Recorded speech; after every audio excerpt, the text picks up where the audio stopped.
آپ نے سنا کہ نوابزادی پر ایک پراسرار شخص عاشق ہو گیا تھا۔ محفوظ نامی اس شخص کے بارے میں بعد میں پتا چلا کہ وہ شیش ناگ ہے۔ 100 سال گزار دینے کی وجہ سے اب وہ اپنی حیت بدلنے پر قادر ہو چکا ہے اور انسان بن کر اس کے سامنے آ گیا ہے۔ اسی نے بتایا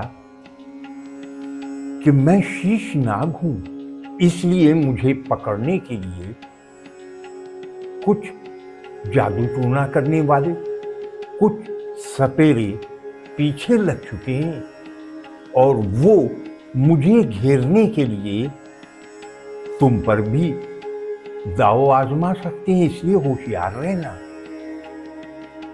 اسی درمیان ایک محترمہ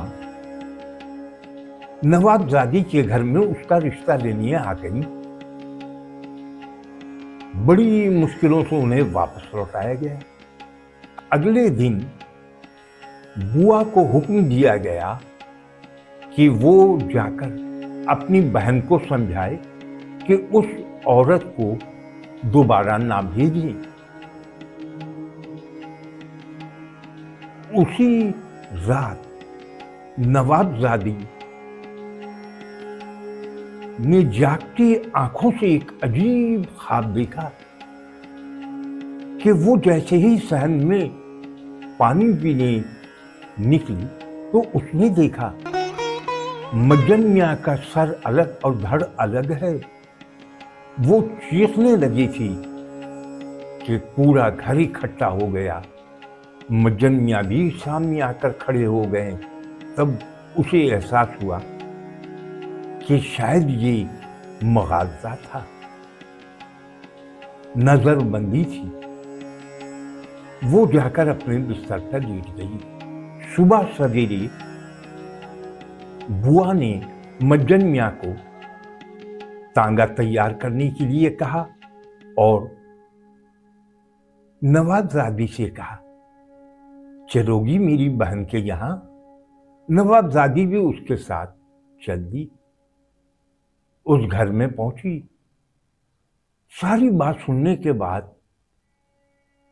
بوا کی بہن نے کہا، کہیں وہ لوگ برا نہ مانے۔ اس پر بوا نے کہا، اے ہے تم بھی کیسی باولی ہوئی ہو، میاں جی کا غصہ بھول گئی؟ اتنی سی بات کو وہ تیل دے کر بسنگڑ بنا دیں گے، مرنے مارنے پر تل جائیں گے، اس لیے اسے منع کرو۔ اب آگے کی کہانی سنیں۔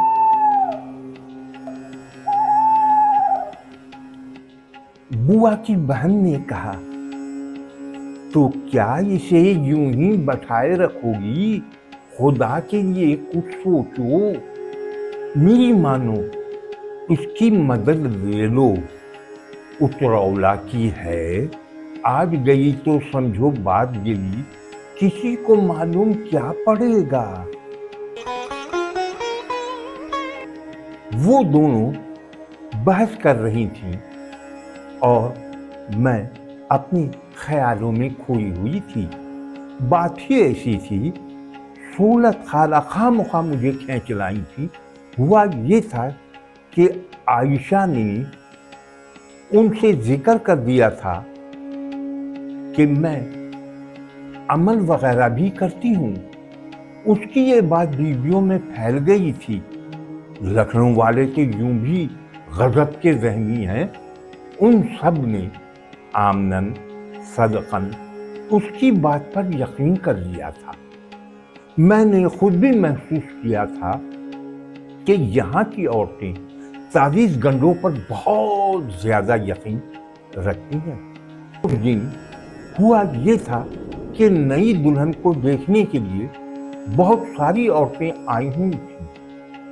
انہی میں سے ایک عورت نے منہ بنا کر کہا تھا، یہ کھڑے لوگ دماغ سے تیز ہوتے ہیں، اللہ ان سے بچائے رکھے۔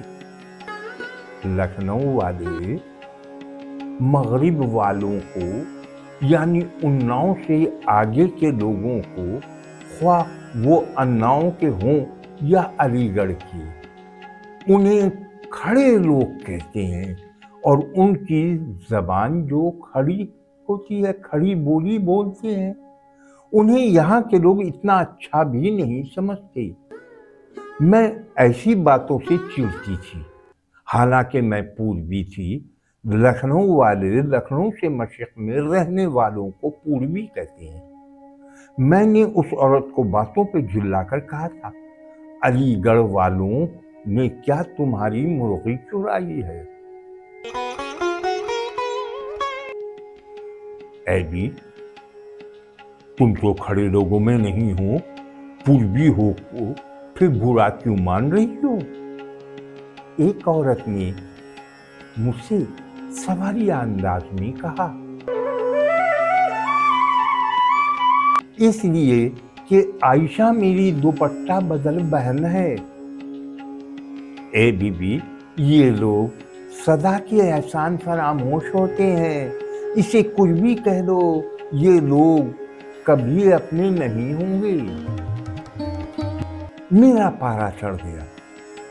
मैंने निस्बतन तल्ख लहजे में कहा, सुनो बीबी, लखनऊ वाले कब किसी के हुए हैं? ए बीबी, मेरे मुंह ना लगो, वरना मैं सब झाड़ कर रख दूंगी। बात बिगड़ते देख आयशा ने अपने करीब बैठी अपनी नंद से कहा, उन्हें मना करो, उसके मुंह ना लगे, वो आमिल कामिल बंदी है। नंद ने मेरी तरफ बगौर देखा और अपनी जगह से उठी। उस औरत के पास जाकर कान में कुछ बोली। बस इतना कहना था कि वो औरत भड़क उठी। हाँ, मुझे मत सिखाओ, मैं सबको जानती हूँ, ऐसे बहुत आमिल कामिल देखे हैं। इत्तेफाक की बात है, उसी वक्त महफूज चला आया। वो नादीदा शक्ल में अंदर आ रहा था, इसलिए कोई भी उसे देख ना सका। उसे देखते ही मैं शेर हो गई और उस बख्त औरत से बोली, तुमने क्या समझ रखा है, दिखाऊं बगैर अपनी जगह से हिले तुम्हारी औकात बता सकती हूँ? इतना कहकर मैंने महफूज की तरफ देखा। जरा एक झापड़ तो लगाना। मीरा, इतना कहना था कि कमरा चटाख की आवाज से गूंज उठा। मुझसे 10 हाथ की दूरी पर बैठी वो औरत गाल पकड़कर बैठ गई। वहां जमा तमाम औरतें सकते के आलम में खड़ी रह गईं। किसी की समझ में कुछ नहीं आ रहा था कि हुआ क्या है। उस औरत की बोलती बंद थी कि एक और तमाचा पड़ा। इस तमाचे के पड़ते ही वो औरत इस जोर से चीखी कि दरो दीवार तक हिल गए।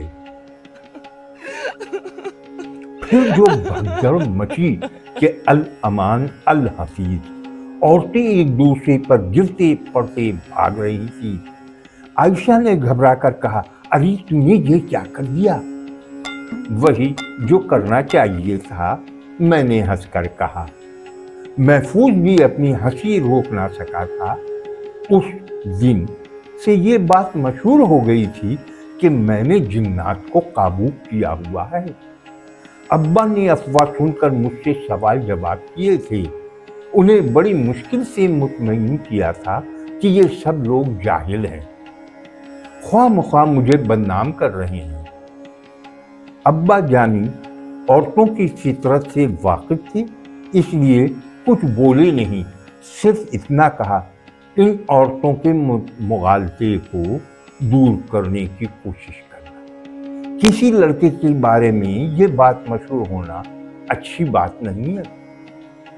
आज मुझे बुआ इसी शोहरत की वजह से खींच लाई थी। उसने ऐसी ऐसी बातें बताई थी, उस घर की लड़की का ऐसा नक्शा खींचा था कि मुझे हामी भरना ही पड़ी थी। और अब मैं उस बच्ची की माँ के सामने बैठी थी। यानी बुआ की बहन उसकी नंद, वही बुआ की बहन जो रिश्ता लेकर आई थी। अब वो मेरे सामने सवारी बनी बैठी थी, बराबर में उसकी बहन और गोद में वो बच्ची। देखो बेटी, तुम्हारे पास कितना इल्म है मुझे नहीं पता, मगर मैं इतना जानती हूं कि नुदरत पर किसी बहुत बड़ी कुव्वत ने कब्जा जमा रखा है। अगर मुनासिब समझे तो खुलकर बताएं। मैंने बुआ की बहन की तरफ देखते हुए लड़की की मां से पूछा। ये एक लंबी कहानी है। नुदरत की अम्मी जीनत ने गहरी सांस लेकर कहा, उन दिनों हम छोटी शहजादी के देवड़ी में रहते थे। छोटी शहजादी की देवड़ी जानती हूं ना? अरे वही, मंडी से नीचे उतरोगी तो ये छोटा सा मोहल्ला है जहां आजकल फकीर मोहम्मद जर्दा वाले का कारखाना है। उसके करीब हम रहा करते थे। मेरी नई नई शादी हुई थी। मेरे ससुराली जिस हवेली में रहते थे वो हवेली नवाबी दौर की यादगार थी। छोटी शहजादी ने किसी मोहाली ने उसे बनवाई थी। उस्ताद जमाना ने वो हवेली हमारे ससुरालियों के कब्जे में ला दी। हवेली क्या थी? महल था। महल लको दक मैदान, यहां से वहां तक कमरे ही कमरे और सबके सब खाली। क्योंकि इस पूरी हवेली में सिर्फ हम 4 अफराद रहते थे, मेरी सास और ससुर और मैं, मेरे मियाँ जी। मियाँ जी वसीका के दफ्तर में अफसर थे। सुबह के निकले दिन डूबे आते थे और ससुर जी को गंजपा से फुर्सत ना थी। कभी मौलवीगंज तो कभी कटरा अबू तराब खां तो कभी जाकड़वा दोस्तों के यहाँ जमे रहते। कभी कभी तो रात में भी घर न आते, क्योंकि चौक में एक तवाइफ को मुलाजिम रख लिया था, उसके यहाँ रात गुजाराते। अब तो वो वक्त ख्वाब हो गया जब शुरफा तवाइफों को मुलाजिम रखते थे, यानी किसी तवाइफ को खस देकर अपने लिए वक्फ कर लिया। ऐसी तवाइफ आम महफिलें नहीं करती थी। खैर, मैं बता रही थी कि उन्हीं दिनों मेरे पैर भारी हो गए। बड़ी धूमधाम से गोद भराई की रस्म अदा की गई। रस्म की अदायगी के लिए कश्मीरी मोहल्ले से कश्मीरनों को बुलवाया गया था। कश्मीरन समझती हो ना? अरे भाई, वही मिरासन। मिरासनों ने कई दिन तक महफिलें सजाई। दूर दूर से नवाबीन की बेगमात मुबारकबाद देने आई थी। हवेली के बरामदे में 50 डोलियां एक एक वक्त में आकर उतर रही थी। जीनत बेगम को शायद अपनी बड़ाई जताने का मर्ज था। खामख्वाह बात को तूल दे रही थी और मैं उकता रही थी, मगर इखलाकन खामोश थी और इस तरह पोस्ट कर रही थी जैसे मैं हमतन गोश हूं। कोई और रास्ता भी तो नहीं था। मैं खुद चलकर उनके पास आई थी, इसलिए उनकी बातें सुनने पर मजबूर थी। उन्हें शायद काफी अरसे के बाद ऐसा समय मिला था, इसलिए वो जोश में अच्छे दिनों की यादें सुनाए चली जा रही थी। हाँ, तो बीबी, मैं बता रही थी कि गोद भराई की रस्म आज शानदार तरीके से अदा की गई। फिर ऐसा हुआ कि उसी रात जब मैं मुख्तलिफ कमरों में चिराग जलाती जा रही थी तो एक कमरे में दाखिल होते ही टिटक गई। मुझे ऐसा लगा था जैसे किसी ने मुझे सलाम किया हो। मैंने साफ आवाज میں سلام سنا۔ بیوی وہ آواز نچلے سروں میں تھی، نہایت دھیمی، مگر وہ آواز اتنی پیاری تھی کہ میں تھم سی گئی تھی۔ عام طور پر کسی خالی کمرے میں کوئی آواز سنائی دے جائے اور سلام کرنے والا دکھائی نہ دے تو انسان ڈر جاتا ہے۔ مجھے بھی ڈر جانا چاہیے تھا، مگر میں ڈری نہیں، ذرا بھی خوف نہ آیا اور حیرت سے ادھر ادھر دیکھنے لگی۔ بقیہ اگلے حصے میں ملاحظہ کریں۔